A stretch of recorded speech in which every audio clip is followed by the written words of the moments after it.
কি রে, তুই এখন ঘুমাস না কেন? চোখ বন্ধ করে ঘুমা। সকালে স্কুলে যাওয়ার সময় তো তখন আবার উঠতে চাস না। মা আব্বা কখন আসবো? তোর আব্বা আইব না, তুই ঘুমা। কয়টা বাজে গেলে এখন আমার নাম নাই। কে?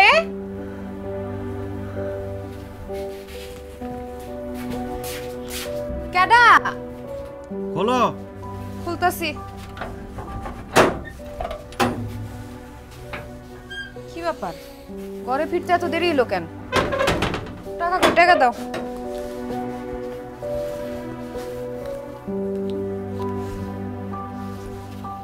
$200 কেন?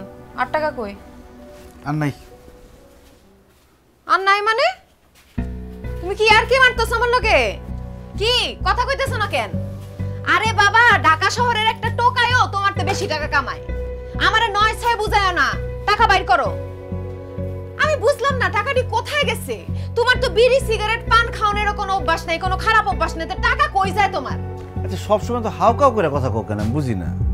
এই তুমি কি আমাকে বাংলামি করতাছো? হ্যাঁ, গড়বারের টাকা আমি কেমনে দিমু? এই খাতা শিলানির টাকা অনেক কষ্টের টাকা, এই টাকা আমি ভবিষ্যতের লেগা জমামু। গড়বারের টাকা দাও। ঘর ভাড়া আগামী সপ্তাহে দিমু। খালি বাড়িওয়ালা টাকা দরকার হয়, ভাড়াটিয়া টাকার দরকার হয় না? ওরে বাবা রে বাবা, গলার সাউন্ড দেখুন বাইরে গেছে।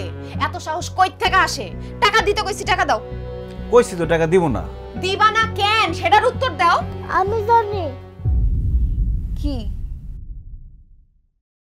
আব্বাই কইছে আমার জন্মদিনে আমার একটা নীল রঙের সাইকেল কিনে দিবে।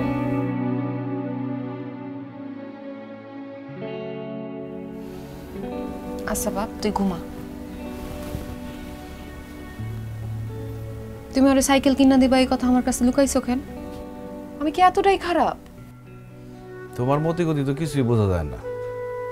ভাবলাম তুমি আপত্তি করলে পোলার শখটা তো আর পূরণ হইব না, তাই চিন্তা করছি যত যাই হোক সাইকেল আগে কিনা ফেলামো, পরেরটা পরে দেখা যাইব। পোলার শখটা তো পূরণ হইব। আর বাপ হয়ে যদি পোলার একটা শখই পূরণ করতে না পারি, তাহলে কেমন বাপ হইলাম কও? কামটা তুমি একদম ভালো করো নাই। আমার পোলা উঠানের মধ্যে সাইকেল চালাইবো, এর থেকে আনন্দের আর কোনো কিছু আছে? কিন্তু সাইকেলের টাকা কি তুমি 2 দিনে জোগাড় করতে পারবা? একটু কষ্ট হইব, কিন্তু পারুম।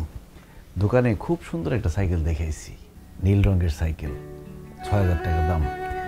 আমার কাছে তো এখন 2,000-2,500 টাকার মতো আছে, কিন্তু দিন রাত যদি পরিশ্রম করি না, তাহলে টাকার ব্যবস্থা হয়ে যাইব। তুমি কালকে থেকে 2 দিনের লিগে আর স্ট্রেনে স্কুলে যাইবা, স্কুল থেকে আইবা। আমি দিন রাত পরিশ্রম করে টিপ মারুম, টাকার ব্যবস্থা ইনশাল্লাহ হয়ে যাইব। আমার পোলায় নীল রঙের সাইকেল চালাইব। হ্যাঁ, আমগো পোলা একটা নীল রঙের সাইকেল চালাইব। বাহ, তোমার নকশি কাঁথাটা শিলাম তো খুব সুন্দর হয়েছে। এই আমগুলিকে একটা কাঁথা শিলাইতে পারো না? তোমার এই কাঁথা শিলাম দেখে মনে হয় ইস, এরকম একটা লাল টুকটুকে সুন্দর নকশি কাঁথা গায়েতে যদি শুয়ে থাকতে পারতাম, খুব ভালো লাগতো। নকশি কাঁথা কি আর আমগো ভাগ্যে আছে? গরিবের ভাগ্যে হইতেছে সিরা কাঁথা। যাই হোক, হাত মুখ ধুয়ে আসো, ভাত বাড়তাছি।